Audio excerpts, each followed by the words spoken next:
Assalamualaikum warahmatullahi wabarakatuh. Selamat pagi Ananda, apa kabar Ananda pada hari ini? Semoga senantiasa baik dan senantiasa dalam naungan Allah Subhanahu wa taala. Seperti biasa Ananda sebelum memulai pembelajaran, silakan Ananda untuk berdoa terlebih dahulu. Dan juga siapkan alat tulisnya dan siapkan dirinya untuk fokus menyimak video yang akan saja berikan berikut ini. Nah, insya Allah di pertemuan kali ini kita akan bahas tentang arti penting norma dalam mewujudkan keadilan. Adapun tujuan pembelajaran, 1. Memahami norma-norma yang berlaku dalam kehidupan bermasyarakat untuk mewujudkan keadilan. Yang kedua, menganalisis pentingnya norma hukum dalam kehidupan bermasyarakat, berbangsa, dan bernegara. Nah, pekan kemarin Ustazah sudah menjelaskan tentang pengertian norma dan macam-macam norma. Adakah yang masih ingat apa itu norma? Nah, norma adalah sebuah aturan yang berlaku dalam masyarakat. Nah, apa yang diatur yaitu tentang perilaku, cara bergaul dalam masyarakat agar tercapainya ketentraman dan kedamaian dalam masyarakat. Nah, kemudian bentuk-bentuk norma ada 4. Yang pertama ada norma kesusilaan, yang kedua norma kesopanan, yang ketiga norma hukum, dan yang keempat adalah norma agama. Nah, untuk hari ini insya Allah kita akan membahas tentang fungsi aturan dalam masyarakat. Nah, yang pertama apa sih fungsi aturan dalam masyarakat? Nah, apa yang akan terjadi di dalam masyarakat jika tidak ada aturan? Nah, pekan kemarin Ananda semua sudah menyampaikan tentang aturan-aturan yang ada dalam rumah Ananda atau keluarga Ananda yang ditetapkan oleh ayah dan bunda. Nah, tujuannya untuk apa? Nah, supaya Ananda bertingkah laku sesuai yang ayah dan bunda harapkan. Nah, misalnya Ananda kemarin ada yang harus tidur tidak boleh di atas jam 12 malam. Tujuannya apa? Pasti ada tujuannya, yaitu agar Ananda tidak kesiangan. Nah, secara umum fungsi aturan dalam masyarakat yaitu 1. Pedoman dalam bertingkah laku. Jadi, pedoman atau petunjuk kita dalam bertingkah laku atau agar sesuai dengan yang semestinya. Misalnya, ketika kita berkendara, itu ada aturannya harus memakai helm dan menggunakan SIM. Nah, ketika hal itu tidak dilakukan, maka kita termasuk orang yang melanggar hukum. Nah, kemudian yang kedua, aturan itu berfungsi untuk menjaga kerukunan antar masyarakat. Nah, seperti itu saja katakan minggu kemarin bahwa Indonesia merupakan negara yang beraneka ragam sukunya, kemudian bangsanya, kemudian kepentingannya pun juga berbeda. Nah, untuk menjaga kerukunan anggota masyarakat, maka diperlukan sebuah aturan. Yang ketiga, sebagai sistem pengendalian sosial. Apa itu pengendalian sosial? Nah, pengendalian sosial ini tujuannya agar mengendalikan seseorang itu dari berperilaku menyimpang. Nah, misalnya seperti contoh gambar ini. Nah, agar masyarakat menggunakan helm, maka dibuatlah suatu aturan atau undang-undang yang mengatur tentang wajibnya penggunaan helm saat berkendara.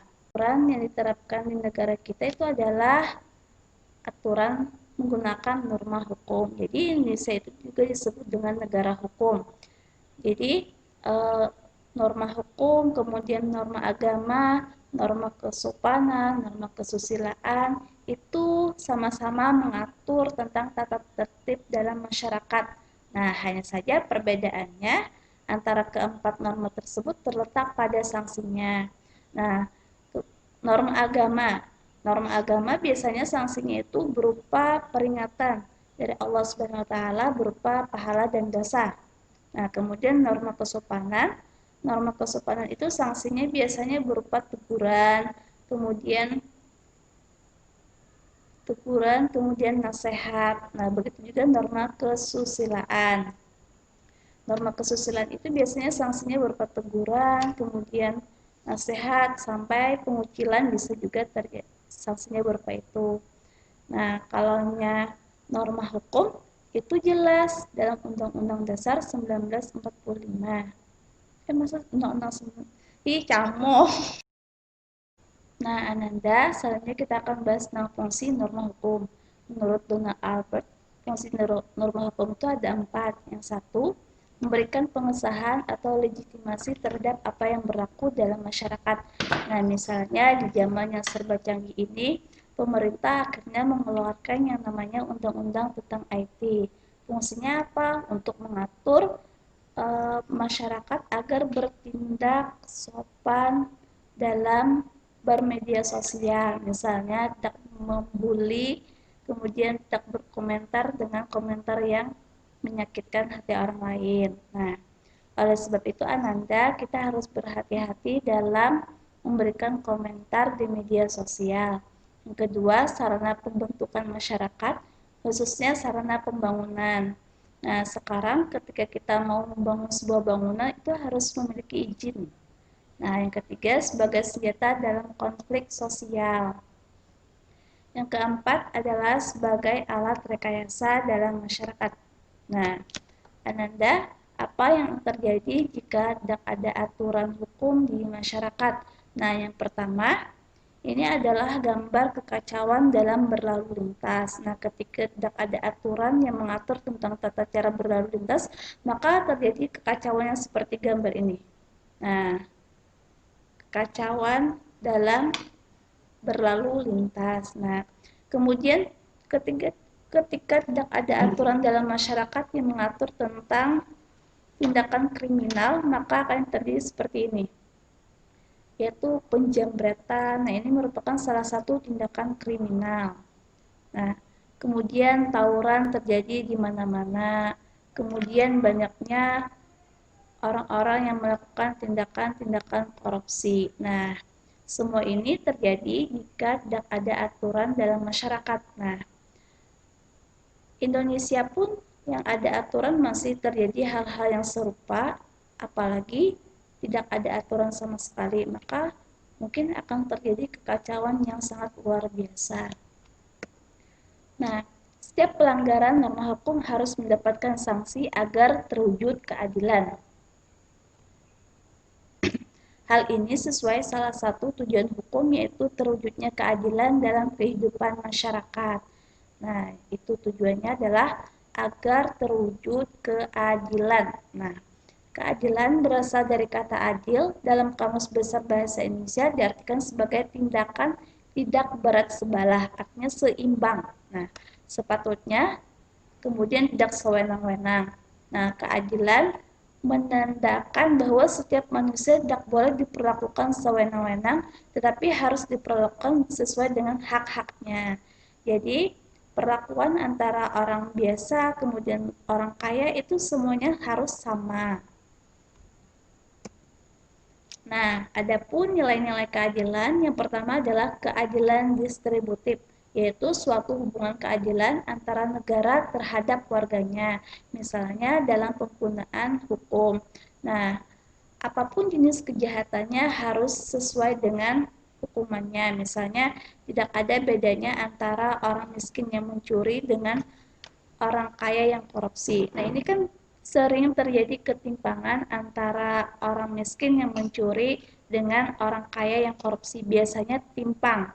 Orang miskin yang mencuri itu biasanya hukumnya lebih berat daripada orang yang korupsi. Nah, itu termasuk keadilan distributif. Nah, maka negara harus adil dalam hal ini. Kemudian keadilan legal, yaitu hubungan keadilan antara warga negara terhadap negara, dan pihak warga negara wajib memenuhi keadilan dalam bentuk mentaati peraturan perundang-undangan yang berlaku. Jadi, polisi itu wajib taat terhadap hukum yang berlaku, meskipun aparat polisi tersebut adalah penegak hukum. Nah, itu jadi semua warga negara, entah itu pemerintah, kemudian aparat polisi, kemudian masyarakat itu harus sama-sama taat terhadap hukum. Kemudian yang ketiga adalah keadilan komutatif, yaitu suatu hubungan keadilan antar warga satu dengan yang lainnya secara timbal balik. Ini antara hubungan antar masyarakat atau antar individu dengan individu lainnya. Nah, norma hukum wajib dipatuhi dalam setiap aspek. Nah, barang siapa melanggar suatu hukum akan dikenakan sanksi. Sanksi biasanya disebut dengan hukuman, yaitu suatu pengenaan dengan kekuasaan memaksa sesuatu yang tidak dikehendaki, kemudian tidak menyenangkan atas individu, kelompok individu atau kelembagaan badan hukum tertentu sebagai imbalan atau ganjaran atas perbuatan yang dinilai melanggar norma hukum yang berlaku. Di Indonesia ada beberapa contoh sanksi. Yang pertama adalah sanksi berupa denda, kemudian sanksi berupa kurungan penjara, yang terberat adalah sanksi berupa hukuman mati. Nah, hukuman mati ini biasanya untuk terorisme, kemudian pengedar narkoba atau pembunuhan berencana itu biasanya dijatuhi dengan hukuman mati. Nah, kemudian apa sih fungsi penjatuhan hukuman bagi pelanggar norma hukum? Yang pertama adalah pembalasan atas kesalahan. Nah, ketika ia salah, maka dia harus mendapatkan balasannya atas perbuatan tersebut. Misalnya dia mencuri. Mencuri itu adalah perbuatan yang salah, maka sebagai balasannya dia akan dikurung dalam penjara. Kemudian fungsi yang kedua adalah sebagai efek jera, memberikan penjaraan kepada si pelaku. Nah, ketika di penjara dia jera atau tidak? Nah, itu efek jera. Kemudian fungsi hukum itu adalah rehabilitasi atau mengembalikan ke asal sifat semula. Misalnya dia pengguna narkoba, maka dia direhabilitasi, tujuannya adalah agar menyembuhkannya dari pengaruh narkoba. Kemudian menyebabkan tidak dapat lagi melakukan kesalahan. Nah, harapannya dengan dipenjara ia banyak-banyak introspeksi dirinya sendiri. Kemudian setelah keluar penjara harapannya tidak lagi melakukan suatu kesalahan yang sama. Nah, menurut hukum pidana, hukuman itu dibagi menjadi dua. Yang pertama hukuman pokok, yang kedua hukuman tambahan. Nah, hukuman pokok ini contohnya adalah hukuman mati, hukuman penjara, hukuman kurungan, maupun hukuman denda. Nah, ini adalah hukuman pokok. Kemudian, yang kedua adalah hukuman tambahan. Misalnya, pencabutan hak-hak tertentu. Misalnya, ketika seseorang membangun bangunan kemudian tidak membayar pajak sesuai undang-undang yang berlaku, maka bisa dicabut hak tersebut. Misalnya dilarang berjualan lagi atau dilarang membuka tokonya lagi. Kemudian perampasan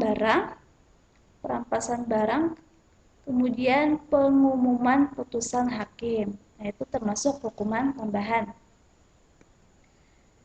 Nah, di dalam hukum perdata, tadi hukum perdana, ini hukum perdata, hukuman itu dapat berupa ganti rugi. Kemudian ada pula di dalam hukum tata usaha negara, sanksi atas hukuman atau pelanggaran itu dapat berupa pemecatan dari jabatan atau skorsing, kemudian pencabutan izin usaha. Nah, ini adalah contoh lembaga-lembaga yang berfungsi untuk menegakkan keadilan. Di sini ada Mahkamah Agung.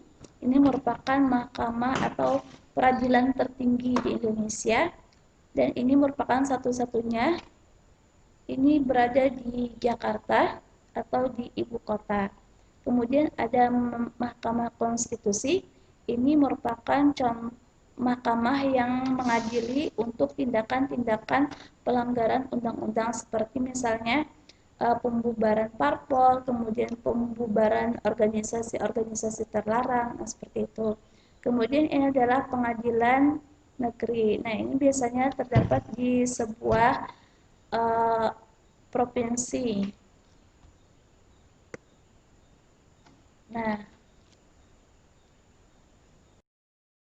Nah, Ananda, Dalam Quran Surah An-Nisa ayat 59, Allah menjelaskan yang artinya, "Hai orang-orang yang beriman, taatilah Allah dan taatilah Rasul-Nya, dan ulil amri di antara kamu. Kemudian jika kamu berlain pendapat tentang sesuatu, maka kembalikanlah ia kepada Allah, Al-Quran dan Rasul sunnahnya. Jika kamu benar-benar beriman kepada Allah dan hari kemudian, yang demikian itu lebih utama bagimu dan lebih baik akibatnya." Nah, jadi Ananda, Allah itu berfirman agar kita senantiasa taat kepada Allah dengan cara menjalankan segala perintahnya dan menjauhi larangannya, serta mentaati Rasulnya dengan cara menjalankan sunnah-sunnahnya. Kemudian kepada ulil amri. Siapa itu ulil amri? Itu adalah pemimpin kita. Nah, eh, pemimpin-pemimpin kita telah sepakat bahwa Indonesia merupakan negara yang menganut sistem norma hukum. Nah, oleh sebab itu, kita sebagai masyarakat harus taat terhadap norma hukum selagi norma tersebut tidak melanggar aturan Allah dan aturan Rasulnya. Nah, Ananda, untuk pembelajaran hari ini Ustazah cukupkan sampai di sini. Terima kasih atas perhatian Ananda semua. Wassalamualaikum warahmatullahi wabarakatuh.